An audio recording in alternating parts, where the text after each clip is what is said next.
ಕೃಪೆಯಿಂದ ಸ್ವಾಮಿ ಈಗ ಬೈಬಲ್ ಪಠಣವನ್ನು ನಾವು ಪ್ರಾರಂಭ ಮಾಡಿದ್ದೇವೆ ದೇವ. ಅದನ್ನು 2 ತಿಂಗಳಾಗುತ್ತಾ ಬರ್ತಿದೆ ಸ್ವಾಮಿ, ಮುಂದುವರಿಸಿಕೊಂಡು ಹೋಗ್ತಾ ಇದ್ದೇವೆ ದೇವ.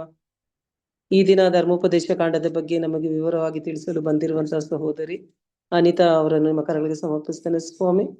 ವಿಶೇಷವಾಗಿ ಪ್ರತಿದಿನವೂ ನಮ್ಮೊಂದಿಗೆ ಕೈ ಜೋಡಿಸಿ ಈ ಬೈಬಲ್ ಪಠಣ ಕಾರ್ಯದಲ್ಲಿ ಒಟ್ಟಾಗಿ ಸೇರಿ ಒಂದೇ ಕುಟುಂಬವಾಗಿ ನಾವು ಅದನ್ನು ಧ್ಯಾನ ಮಾಡುತ್ತಿರುವ ಸಮಯದಲ್ಲಿ ಸ್ವಾಮಿ ನಿಮ್ಮ ಪವಿತ್ರಾತ್ಮರ ಅಭಿಷೇಕವನ್ನು ನಮ್ಮ ಮೇಲೂ ನಮ್ಮ ಕುಟುಂಬಸ್ಥರ ಮೇಲೂ, ವಿಶೇಷವಾಗಿ ನಮ್ಮ ವಿಚಾರಣೆ ಹೋಲಿ ಟ್ರಿನಿಟಿಯ ಮೇಲೂ, ಅದರಲ್ಲಿರುವ ಎಲ್ಲ ಕುಟುಂಬಗಳ ಮೇಲೂ, ಫಾದರ್ ಅಂತೋಣಿ ಸ್ವಾಮಿ ಅವರ ಮೇಲೂ, ನಮ್ಮ ನವೀಕರಣ ಕೆಲಸ ಕಾರ್ಯಗಳ ಮೇಲೂ ಸುರಿಸುವಂತೆ ತಾಯಿ ಮರಿಯಳ ನಿಷ್ಕಳಂಕ ಹೃದಯಕ್ಕೆ ಈ ದಿನದ ಈ ಬೈಬಲ್ ಪಠಣ ಕಾರ್ಯಕ್ರಮವನ್ನು ಸಮರ್ಪಿಸುತ್ತಾ ಪ್ರಭು ಯೇಸುವಿನ ನಾಮದಲ್ಲಿ ಪ್ರಾರ್ಥಿಸುತ್ತೆ ಒಳ್ಳೆಯ ತಂದೆಯೇ, ಆಮೇನ್.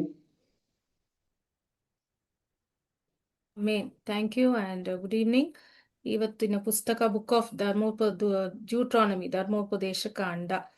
ಸೊ ಈ ಧರ್ಮೋಪದೇಶ ಕಾಂಡ ಎಂಬ ಪದದ ಅರ್ಥ ಎರಡನೆಯ ಧರ್ಮಶಾಸ್ತ್ರ ಅಥವಾ ಧರ್ಮದ ಪುನರುಪದೇಶ ಅಂತ ಅರ್ಥ. ಇದು ಹೊಸ ಕಾನೂನು ಪುಸ್ತಕವಲ್ಲ.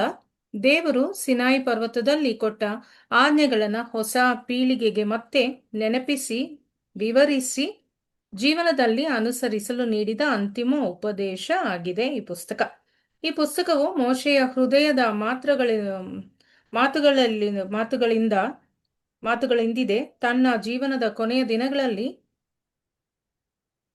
ದೇಶದ ಬಾಗಿಲಲ್ಲಿ ನಿಂತು ತನ್ನ ಜನರಿಗೆ ದೇವರನ್ನ ಮರೆಯಬೇಡಿ ಎಂಬ ಪ್ರೀತಿಯಿಂದ ಹೇಳಿದ ಸಂದೇಶ ಇದು ಈ ಪುಸ್ತಕ. ಈ ಪುಸ್ತಕದ ಉದ್ದೇಶ ಮೊದಲನೇದಾಗಿ ದೇವರ ಒಡಂಬಡಿಕೆಯನ್ನ ನೆನಪಿಸುವುದು, ಮತ್ತೆ ಹೊಸ ಪೀಳಿಗೆಗೆ ದೇವರ ಮಾರ್ಗವನ್ನ ಕಲಿಸುವುದು, ದೇವರನ್ನ ಸಂಪೂರ್ಣ ಹೃದಯದಿಂದ ಪ್ರೀತಿಸಲು ಕಲಿಸುವುದು, ಮತ್ತೆ ಆಶೀರ್ವಾದದ ದಾರಿಯನ್ನು ಆಯ್ಕೆ ಮಾಡಲು ಕರೆ ನೀಡುವುದು, ಕೊನೆಯದಾಗಿ ದೇವರಿಲ್ಲದೆ ಜೀವನ ಖಾಲಿ ಎಂದು ತೋರಿಸುವುದು. ಈ ಪುಸ್ತಕದ ಇಂಟ್ರೊಡಕ್ಷನ್ ಪರಿಚಯ. ಧರ್ಮೋಪದೇಶ ಕಾಂಡವು ಹಳೆಯ ಒಡಂಬಡಿಕೆಯ 5ನೆಯ ಪುಸ್ತಕವಾಗಿದೆ. ಇದು ಮೋಶೆಯ ಜೀವನದ ಕೊನೆಯ ಅಧ್ಯಾಯಗಳ ಕತೆ. 40 ವರ್ಷ ಅರಣ್ಯ ಪ್ರಯಾಣದ ನಂತರ ಇಸ್ರೇಲರು ವಾಗ್ದಾತ ದೇಶದ ಅಂಚಿನಲ್ಲಿ ನಿಂತಿದ್ದಾರೆ. ಅವರೊಂದಿಗೆ ಬಂದ ಹಳೆಯ ಪೀಳಿಗೆ ಬಹುತೇಕ ಇಲ್ಲ, ಈಗ ಹೊಸ ಪೀಳಿಗೆಗೆ ಸಿದ್ಧವಾಗಿದೆ. ಆ ಸಮಯದಲ್ಲಿ ಮೋಶೆ ಒಬ್ಬ ನಾಯಕನಾಗಿ ಮಾತ್ರವಲ್ಲ, ಒಬ್ಬ ತಂದೆಯಂತೆ ತನ್ನ ಜನರಿಗೆ ಹೇಳುತ್ತಾರೆ. ಮೋಶೆ ಈ ವಾಕ್ಯವನ್ನ ಹೇಳುತ್ತಾರೆ ಇಸ್ರೇಲ್ ಮಕ್ಕಳಿಗೆ: ದೇವರನ್ನ ಮರೆಯಬೇಡಿ, ಆತನ ಆಜ್ಞೆಯಲ್ಲಿ ನಡೆಯಿರಿ, ಜೀವನವನ್ನ ಆಯ್ಕೆ ಮಾಡಿರಿ ಅಂತ.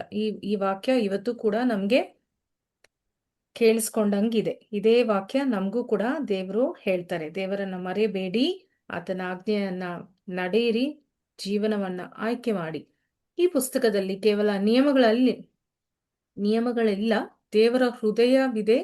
ತನ್ನ ಮಕ್ಕಳನ್ನ ಆಶೀರ್ವದಿಸಲು ಬಯಸುವ ತಂದೆಯ ಪ್ರೀತಿ ಈ ಪುಸ್ತಕದಲ್ಲಿ ನಾವು ನೋಡ್ತೇವೆ. ಈ ಧರ್ಮೋಪದೇಶ ಕಾಂಡ ಪುಸ್ತಕದ ಸ್ವಲ್ಪ ವಿವರಗಳು, ವಿಶೇಷ ಸಂಗತಿಗಳು. ಮೋಶೆಯ ಕೊನೆಯ ಸಂದೇಶಗಳ ಪುಸ್ತಕ.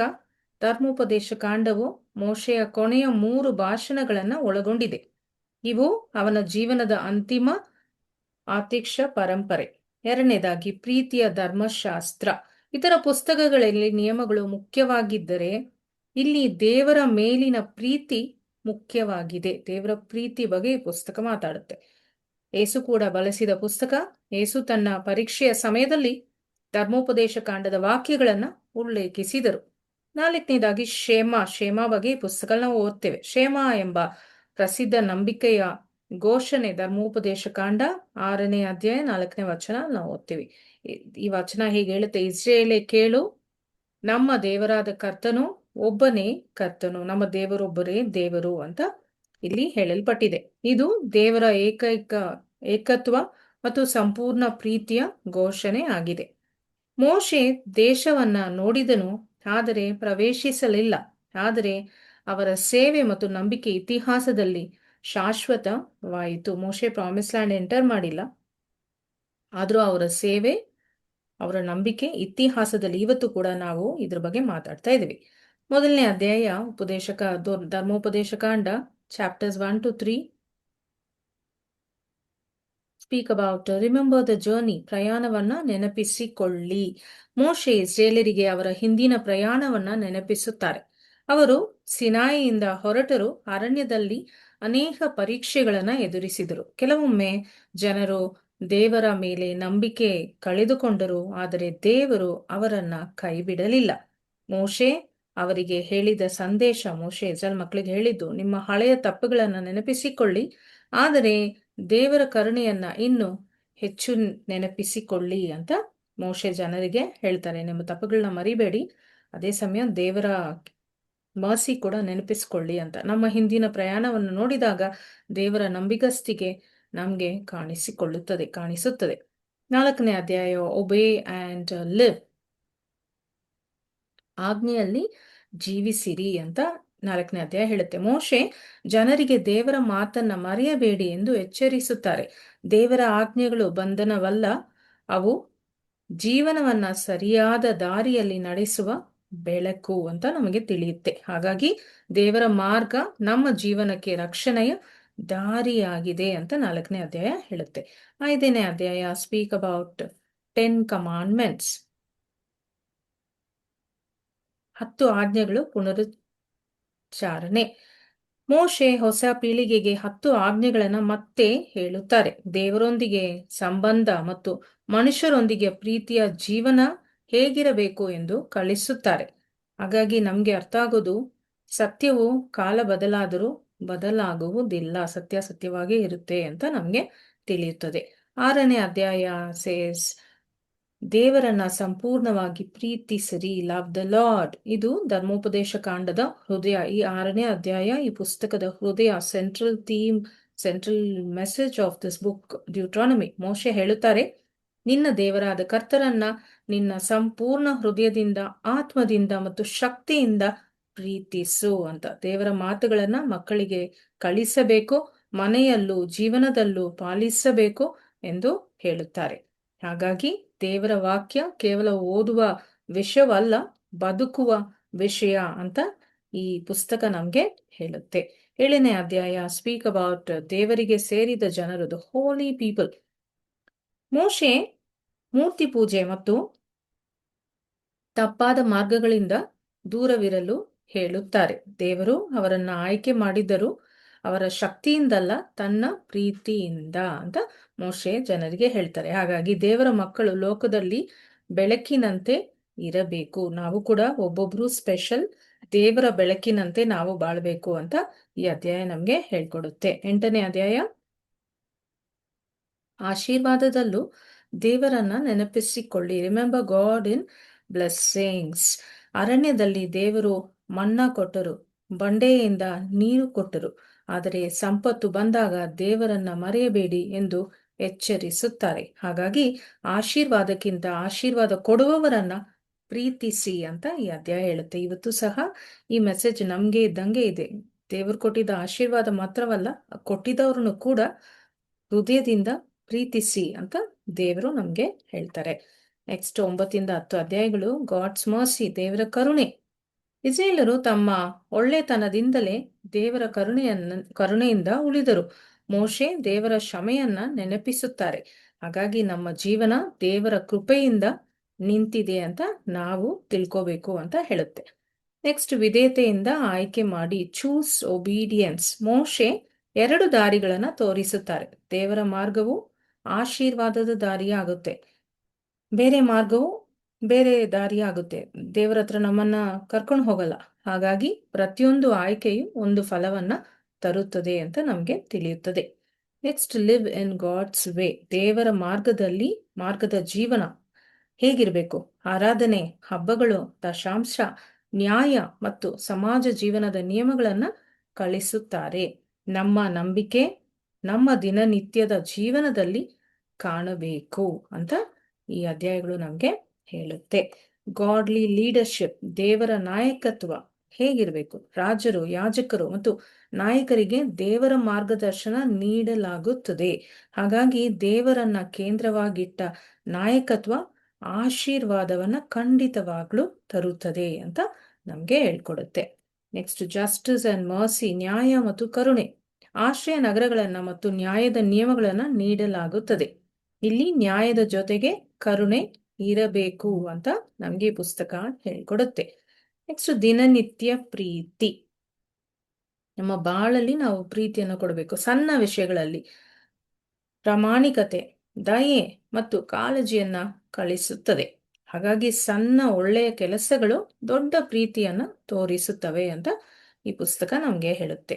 26ನೇ ಅಧ್ಯಾಯ ಸ್ಪೀಕ್ ಅಬೌಟ್ ಫಸ್ಟ್ ಫ್ರೂಟ್ಸ್, ಮೊದಲ ಫಲಗಳ ಅರ್ಪಣೆ. ಜನರು ದೇವರಿಗೆ ಮೊದಲ ಫಲಗಳನ್ನ ಅರ್ಪಿಸಿ ಕೃತಜ್ಞತೆಯನ್ನ ಸಲ್ಲಿಸಬೇಕು ಅಂತ ಹೇಳಲ್ಪಟ್ಟಿದೆ. ಹಾಗಾಗಿ ದೇವರಿಗೆ ಜೀವನದ ಮೊದಲ ಸ್ಥಾನ ಕೊಡಿ ಅಂತ ಹೇಳುತ್ತದೆ. ನಾವು ಕೂಡ ಈಗ ದೇವರ ಕೆಲಸ ಮಾಡ್ಬೇಕಂದ್ರೆ ನಮ್ಮ ಕೆಲಸ ಎಲ್ಲ ನೋಡಿ ನಮ್ಗೆ ಯಾವ ಫ್ರೀ ಟೈಮ್ ಇದೆ ಆವಾಗ ದೇವರನ್ನ ಆಯ್ಕೆ ಮಾಡ್ತೇವೆ. ಬಟ್ ಬೈಬಲ್ ಹೇಳುತ್ತೆ ಅದೆಲ್ಲ ಇಲ್ಲ, ಅದು ಮುಖ್ಯ, ಕುಟುಂಬ ಮುಖ್ಯ, ಕೆಲಸ ಎಲ್ಲ ಮುಖ್ಯ, ಆದ್ರೆ ದೇವರಿಗೆ ಫಸ್ಟ್ ಪ್ಲೇಸ್, ಪ್ರಯಾರಿಟಿ ಕೊಡಿ ಅಂತ ಈ ಪುಸ್ತಕ ನಮ್ಗೆ ಹೇಳುತ್ತೆ. ದೆನ್ ಬ್ಲೆಸ್ಸಿಂಗ್ಸ್ ಅಂಡ್ ಕರ್ಸಸ್, ಆಶೀರ್ವಾದ ಮತ್ತು ಶಾಪ. ಇಲ್ಲಿ ಮೋಶೆ ಜನರ ಮುಂದೆ 2 ದಾರಿಗಳನ್ನ ಇಡುತ್ತಾರೆ. ಒಂದು ದೇವರೊಂದಿಗೆ ನಡೆಯುವ ದಾರಿ, ಮತ್ತೊಂದು ದೂರವಾಗುವ ದಾರಿ. ನಮ್ಮ ನಿರ್ಧಾರಗಳು ನಮ್ಮ ಭವಿಷ್ಯವನ್ನ ರೂಪಿಸುತ್ತದೆ. ನೀವು ಯಾವ್ದನ್ನ ಚೂಸ್ ಮಾಡ್ತೀರಾ ಅದ್ರ ಪ್ರಕಾರ ರಿಸಲ್ಟ್ ನಿಮ್ಗೆ ಸಿಗುತ್ತೆ ಅಂತ ಈ ಅಧ್ಯಾಯಗಳು ಹೇಳುತ್ತೆ. ಚೂಸ್ ಲೈಫ್, ಜೀವನವನ್ನ ಆಯ್ಕೆ ಮಾಡಿ. ಮೋಶೆ ಜನರಿಗೆ ಹೇಳುತ್ತಾರೆ, ಜೀವನವನ್ನ ಆಯ್ಕೆ ಮಾಡಿರಿ. ದೇವರು ಆಹ್ವಾನಿಸುತ್ತಾರೆ, ಆದರೆ ಆಯ್ಕೆ ನಮ್ಮದು. ದೇವರು ಓನ್ಲಿ ಆಪ್ಷನ್ ಕೊಡ್ತಾರೆ. ಯಾವುದು ಚೂಸ್ ಮಾಡಬೇಕು ಅದು ಆಪ್ಷನ್ ನಿಮ್ಮದು, ನಮ್ಮದು. ನಾವು ಚೂಸ್ ಮಾಡಬೇಕು ಯಾವ ದಾರಿ ನಮ್ಗೆ ಬೇಕು ಅಂತ. ದೇವರೊಂದಿಗೆ ನಡೆಯುವ ಆಯ್ಕೆ ಅತ್ಯುತ್ತಮ ಆಯ್ಕೆ ಆಗುತ್ತದೆ. Then we see about Joshua's calling. ಯಶುವನ ನೇಮಕ. ಮೋಶೆ ನಾಯಕತ್ವವನ್ನ ಯೆಹೋಶುವನಿಗೆ ಕೊಡುತ್ತಾನೆ. ಧೈರ್ಯವಾಗಿರು, ಹೆದರಬೇಡ ಅಂತ ಯಶುವನಿಗೆ ಹೇಳಲ್ಪಡುತ್ತದೆ. ದೇವರು ಜೊತೆಗಿದ್ದಾರೆ, ಭಯಕ್ಕಿಂತ ಧೈರ್ಯ ದೊಡ್ಡದು ಅಂತ ಈ ಅಧ್ಯಾಯ ನಮ್ಗೆ ಹೇಳುತ್ತೆ. And then we read about song of Moses, ಮೋಶೆಯ ಗೀತೆ. ಮೋಶೆ ದೇವರ ಪ್ರೀತಿ, ನ್ಯಾಯ ಮತ್ತು ನಂಬಿಗಸ್ತಿಕೆಯನ್ನ ಹಾಡುತ್ತಾರೆ. ನಮ್ಮ ಜೀವನವು ದೇವರ ಮಹಿಮೆಯನ್ನ ಸಾರುವ ಗೀತೆಯಾಗಬಹುದು, ಆಗಬೇಕು ಅಂತ ಈ ಅಧ್ಯಾಯ ನಮ್ಗೆ ಹೇಳುತ್ತೆ. ನಮ್ಗೆ ಎಷ್ಟು ಒಳ್ಳೆಯ ಕೆಲಸಗಳು ದೇವರು ಮಾಡಿದ್ದಾರೆ, ಅದ್ರ ಬಗ್ಗೆ ನಾವು ಬೇರೆಯವ್ರಿಗೆ ಹೇಳಬೇಕು, ತಿಳಿಸ್ಬೇಕು, ಹಾಡಾಗಿ ಹಾಡಬೇಕು, ದೇವರನ್ನ ಸ್ತುತಿಸಬೇಕು ಅಂತ ಧರ್ಮೋಪದೇಶ ಕಾಂಡ ಪುಸ್ತಕ ನಮ್ಗೆ ಹೇಳ್ಕೊಡುತ್ತದೆ. Moses blesses Israel. ಮೋಶೆಯ ಆಶೀರ್ವಾದ. ಇಲ್ಲಿ ಮೋಶೆ ಪ್ರತಿಯೊಂದು ಗೋತ್ರಕ್ಕೂ ಆಶೀರ್ವಾದವನ್ನ ನೀಡುತ್ತಾರೆ. ದೇವರು ಪ್ರತಿಯೊಬ್ಬರಿಗೂ ವಿಶೇಷ ಉದ್ದೇಶ ಹೊಂದಿದ್ದಾರೆ ಅಂತ ನಮ್ಗೆ ತಿಳಿಯುತ್ತೆ. Each one of us are special and God has a special purpose for us. And then we read Moses' final journey. ಮೋಶೆಯ ಕೊನೆಯ ಪ್ರಯಾಣ. ಮೋಶೆ ವಾಗ್ದಾನದ ದೇಶವನ್ನ ನೋಡುತ್ತಾರೆ. ಅವ್ರು ಅಲ್ಲಿ ಹೋಗಿ ಪ್ರಾಮಿಸ್ ಲ್ಯಾಂಡ್ ನೋಡ್ತಾರೆ, ಆದ್ರೆ ಆ ಪ್ರಾಮಿಸ್ ಲ್ಯಾಂಡ್ ಎಂಟರ್ ಆಗಲ್ಲ. ಅವರು ಒಳಗೆ ಹೋಗದಿದ್ದರೂ ಅವರ ನಂಬಿಕೆ ಮತ್ತು ಸೇವೆ ಶಾಶ್ವತ ಸಾಕ್ಷಿ ಆಯಿತು. ಹಾಗಾಗಿ ನಿಷ್ಠೆಯಿಂದ ಮಾಡಿದ ಸೇವೆ ಎಂದಿಗೂ ವ್ಯರ್ಥವಾಗುವುದಿಲ್ಲ ಅಂತ ಈ ಅಧ್ಯಾಯ ನಮ್ಗೆ ಹೇಳುತ್ತೆ. Final message from the book of Deuteronomy. ಅಂತಿಮ ಸಂದೇಶ, ಧರ್ಮೋಪದೇಶ ಕಾಂಡದ ಸಂಪೂರ್ಣ ಸಂದೇಶ.